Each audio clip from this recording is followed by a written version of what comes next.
Hey Flosstube, Danielle here. My pronouns are she, her, and today is Sunday, that's hard to believe, November 5th, and this is the first clip of a new vlog. This is my channel where I talk about cross stitch, and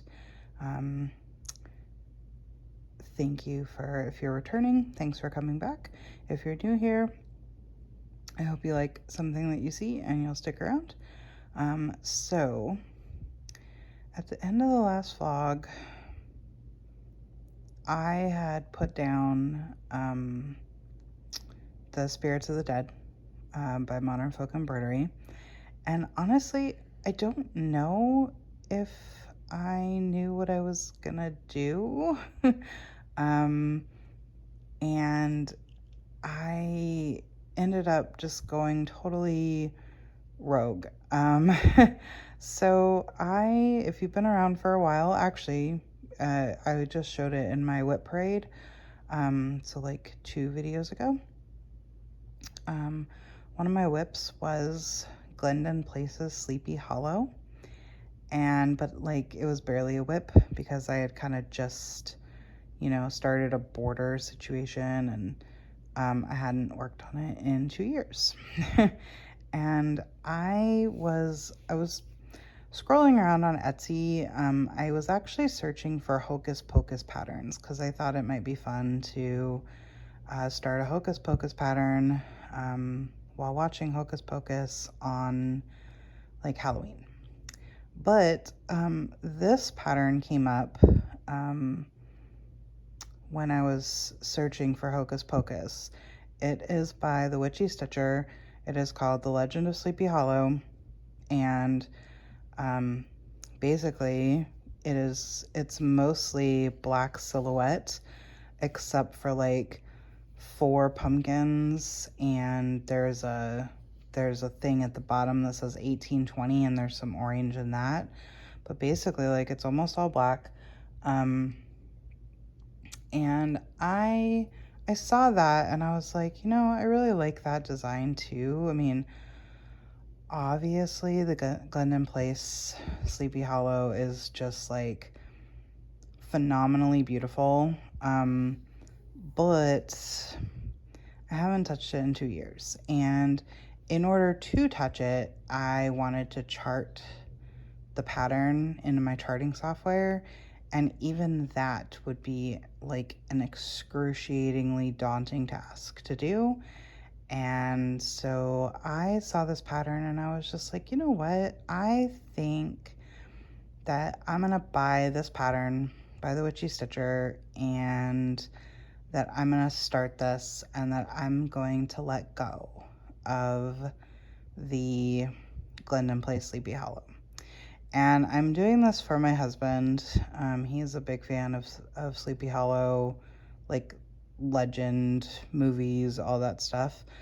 And so I showed him the picture of it and he was good with it. And I was just like, you know what? That decision felt really good.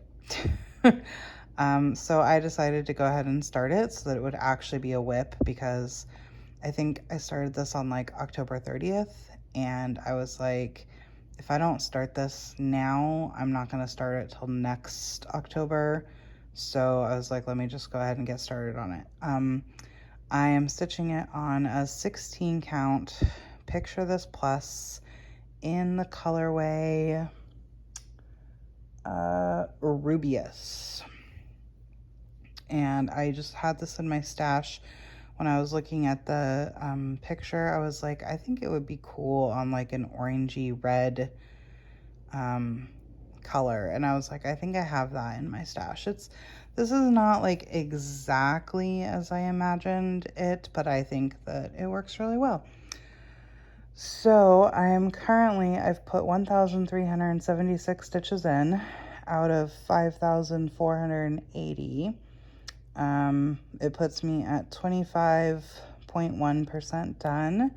And except for the fact that behind the word hollow there's a moon, I'm done with the top part. Yeah, so I've been working on for about a week now. and I'm gonna be setting it down. I'm going to be leaving for the beach in a day. I know I've been going to the beach a lot. Um, well, not a lot. I guess before my trip 3 weeks ago, I hadn't been in like 3 months. I don't remember.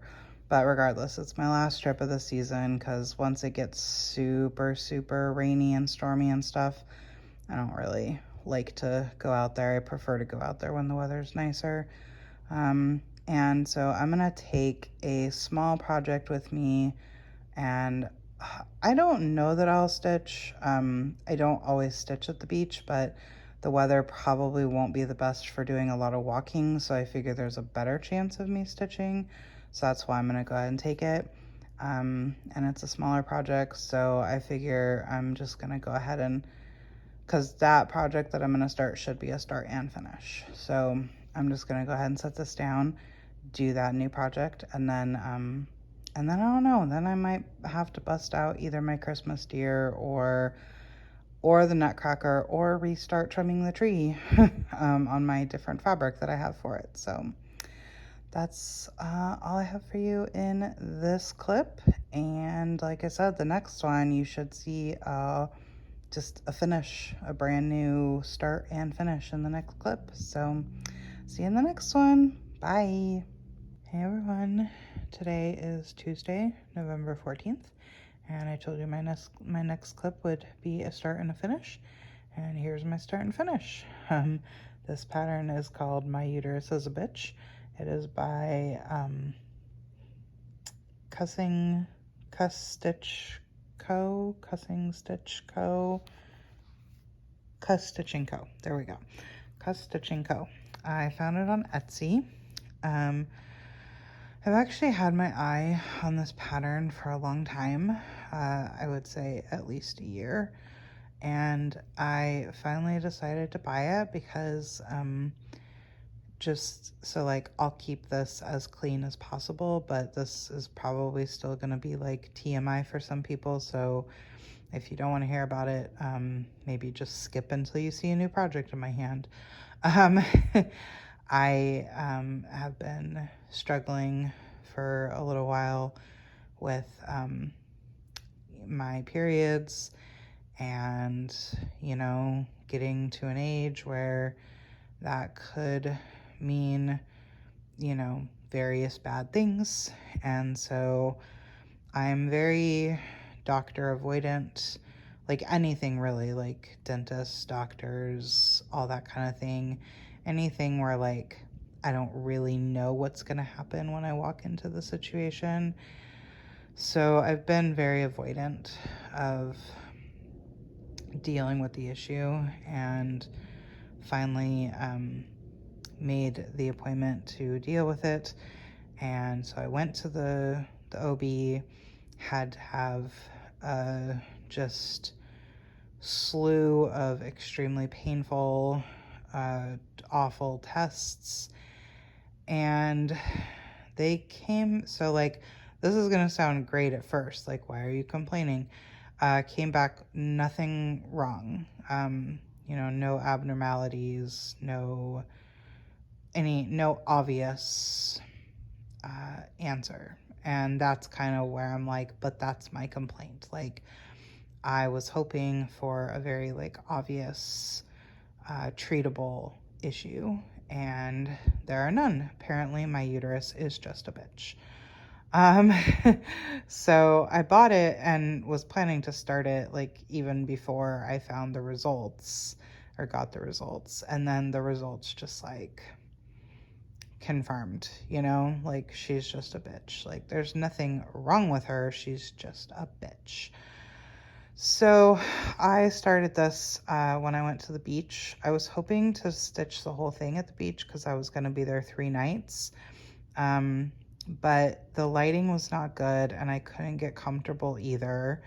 So I only did, I did the silhouette part before I left here at home. So both sides, the silhouette was done before I left.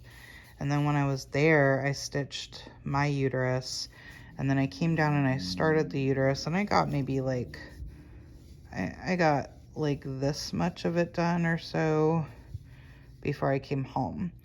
So the only intentional change I made to this pattern was the A was supposed to be like a full block. There wasn't supposed to be that little space there, but it kind of bothered me that it was fully like just a full block. So I just went ahead and I took out one of those X's. The unintentional change I made is that this uterus is uniquely shaped. I ended up adding an extra row somewhere in this region right here. And so by doing that, it pushed everything down and over by one stitch. So yeah, I had to fudge where they met, and I had to fudge over here a little bit because I didn't want it to get too close to that side. And the other thing I did was I stitched this in Cosmo threads. I got Cosmo threads from my kit at Penwis, the Satsuma Street kit, but I sold that kit. But it got me really like wanting to try them. So I decided that this was the perfect project to try this on because it only needed 3 colors. They are about twice as expensive as DMC. So, you know, I didn't want to kit up something with a lot of colors, but I did really enjoy working with them. They are very soft. Everybody says that they're like very silky. They're a silky cotton, and that I would describe as accurate. They're very soft and silky feeling. I had a really good time working with them as far as nothing really knotted. The only strand that I had problems with was when I started this line, my uterus, I accidentally started it too low. You can kind of see the holes. I started it down here, and I stitched about 8 stitches before I realized that I was way too low. So I frogged it and I reused the floss, and so that strand wanted to knot on me a lot. But other than that, I mean, I maybe got 2 or 3 knots in doing the whole project. So yeah, I used one. I just looked up a Cosmo or DMC to Cosmo conversion and went with the colors it suggested. If I were to do it myself, I would have picked an ever so slightly darker brown, and I would have picked a more purpley pink, just based off the cover photo. But I used 147 for the orange. Let's see, this is hard to do one-handed. Oh, I don't have the color on the pink anymore because this, so 425 for the brown. I think my purple one, yeah, my pink one, this skein tried to knot on me and I ended up having to lose the label for it. But yeah, so yeah, that's my uterus as a bitch. I'm thinking I will I'm gonna do like a block finish on it probably. And I have a block finish on my Codify Row Now piece, so probably live up there with that. And yeah, I have no idea what I'm gonna stitch on next. Guess I'll just figure that out before. Oh, and then I was gonna say why it still took me so long to finish this thing. I came home and I managed to finish off the rest of the uterus, and so all I had left was is a bitch. And so obviously that's not very much, but the past couple nights, like 3 nights, I've been struggling with my back. All of a sudden I have been dealing with some sciatica pain, and it's not painful as much as it's just really uncomfortable, and my back already does not like our couch. I can only sit in it for so long, and so add the sciatica discomfort, and basically my body has been like, you are not sitting on the couch. Like, you'll sit on the couch long enough to eat dinner, and then you gotta go. So stitching has not been in the cards the last few days, but finally this morning I had to get up early to give my dog's medication because he has grooming today and he needs medication spaced from his normal medication because they interact, so they have to, you know, have time in between them. So I had to get up early, and I was like, you know what, I think that I can actually sit here and finish this thing finally. So yeah, it took me basically it took me like 8 days to stitch this thing, which is ridiculous. It was only 1, 2, 3, 4, 5. It was like 6. It was 5 or 6 like sit downs of stitching to stitch it, but it took me 8 days. So like I said, no idea what I'll stitch next, but you will see it soon. I'll see you in the next clip. Bye. Hey everyone. It is currently Wednesday, November 29th, and I'm doing just a little check-in here. I have no idea where I last, like what I was doing, what I'd finished working on. Like, I don't know, because it's been like over 2 weeks. But I decided to pull out, well, this has been a saga. So if you remember in my whip parade, if you've been around that long, I had showed this red piece of fabric that had basically like this snow pile, part of a tree trunk, and like the bottom, I don't know, 6 rows or so of the snowman. And I was like, hey, I'm gonna restart this on different fabric because the opalescent, I just couldn't stitch on it. The weave was too tight. Well, I had another piece of red fabric that was not opalescent, and I was going to restart it on that. And I loaded it in the Q-snap and started stitching down here in the same spot that I started the last one. And I literally made a mistake on like stitch number 2 that I didn't catch until I'd gotten to the end of the row and I was coming back. Normally I don't stitch that way. I normally stitch like 1 cross at a time, but with these white stitches, I do find that like they lay a little bit better when you do, you know, the half crosses and then come back. So I thought I might do that for the whole piece. Spoiler alert, that's not happening. But that's how I was doing these first few rows, was to go, you know, half stitches and back. So as I got back to the second stitch, I was like, oh, I only went over 1. So I had to rip that row back. And then I got the row back in, and I was up like here in this top row, and I got a knot on the front. And I spent a couple minutes trying to get it out, and I couldn't. And so I was just like upset and done, and I threw it down for the night.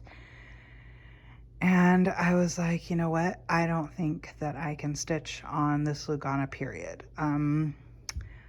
I think, so like, I'm gonna see, like, hold on. I wanna see if I can show you part of what I'm talking about when I'm about to talk about, for me, the difference between Joplin, which is what this is, and Lugana. So hold on 1 second. Okay, so I have you like really zoomed in here, and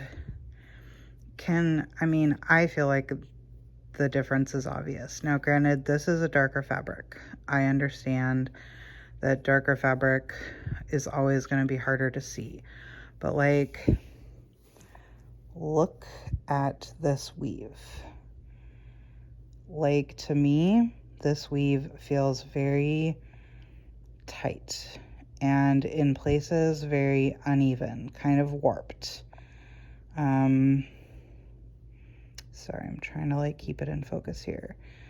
And also, I mean, like when you look at this, like I took a picture of this close up and I was like, this just looks like finished stitches in some places. Like it really, I don't think I can get any closer. it just, there are places where I'm like, where's the hole? I know there's a hole in the middle there, but I can't see it. Versus, this is Jobelan. Do you see how much more open the holes are? How much more evenly spaced they feel? Yeah, I just don't think that I want to stitch on Lugana ever again. So that was part of my frustration that I was feeling. It wasn't just that, you know, I made one counting mistake and I got a knot on the front. I was just feeling very frustrated with Lugana, which I haven't stitched on in a long time. I was going through my stash, moving, there. Okay. Like, just, I mean, look at it. Like, pause the screen, zoom in. And I feel like you can see a really big difference between the Lugana and the Jobelan. I may try to, I think I have a piece of Lugana that is not dissimilar to this color. It's like a little darker blue, but still it's a blue, so it's a lighter color. I may try to pull that out and take comparison up close photos, but like, I feel like there's just a huge difference between trying to see these holes and trying to see these holes. That is not necessarily just because this is a darker fabric. But so I was frustrated. I threw it down and I was like, I can't work on this. And so then let me get this fabric out of the way. So then I was like, well, I just have to give up on the idea of doing it in the red. I will go to my stash and find, you know, either an Aida or a Jobelan to stitch it on. And so I found this Jobelan. I have the tag right here. This is Atticus. It is a Fiberlicious Yummy Fibers, a very peri-winter, was from when I was in the fabric club. And I restarted it, so basically for the third time. And finally, I am like having success. So this is what I've been doing for the past 2 weeks. It's been a little sporadic. You know, I've had to do some decorating and sleep schedules, and I had an episode of some sciatica pain that caused me to be able to spend very little time on the couch. My back wasn't really happy anywhere, but the couch was way worse than anywhere else because my back already doesn't like this couch. And yeah, so this has been 2 weeks worth of work. I've put in 1,545 stitches. It's 67 point something. I think it says 67.94 complete. And I really would like to finish this holiday season.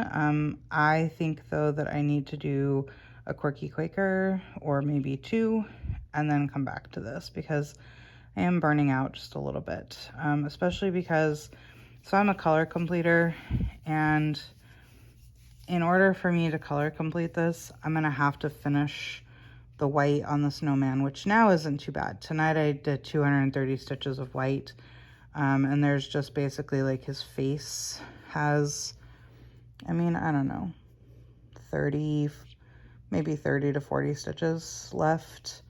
But I'm gonna have to put those in before I can like do the scarf and the hat and the nose and all that kind of stuff. But I just have not been wanting to work with white. So what I may do is just go ahead and put his little face in and then set him down to do a Quirky Quaker. I'm thinking maybe the stocking, Quirky Quaker stocking. I'm going to Acorns and Threads today. I may take a piece or 2 to have them fully finish. I'm thinking I just might start taking stuff, like I go once a month, so I figure if I take the stuff in once a month, then, you know, logically they should all be spaced out by about that much. So that would stagger, you know, the cost of paying for them, because you don't pay for them until you pick them up. And yeah, so I think I'll take this with me to finish the white. But then, well, it's not finishing the white because there's still a snowflake out here and a snowflake over here. But it will be enough of the white that then I can do the scarf, the hat, the birds, because one of the birds is like placed off the hat. So I need the hat in, and I can't do the hat till I do the rest of the face. So that's kind of been the predicament that I've been in with needing to put the rest of the white in, but just not wanting to work with white. But yeah, so that's about it for this update. I think this might be the last clip because it has been about a month since I uploaded. And so even though I may not be fully done with this piece yet, I think I'm just gonna go ahead and throw all this together, throw it up onto the YouTubes, and then we'll start a new vlog. So yeah, that is gonna be it for me, and thanks so much for watching, liking, subscribing, being here, doing all those good YouTube things, and I'll see y'all in the next one. Bye!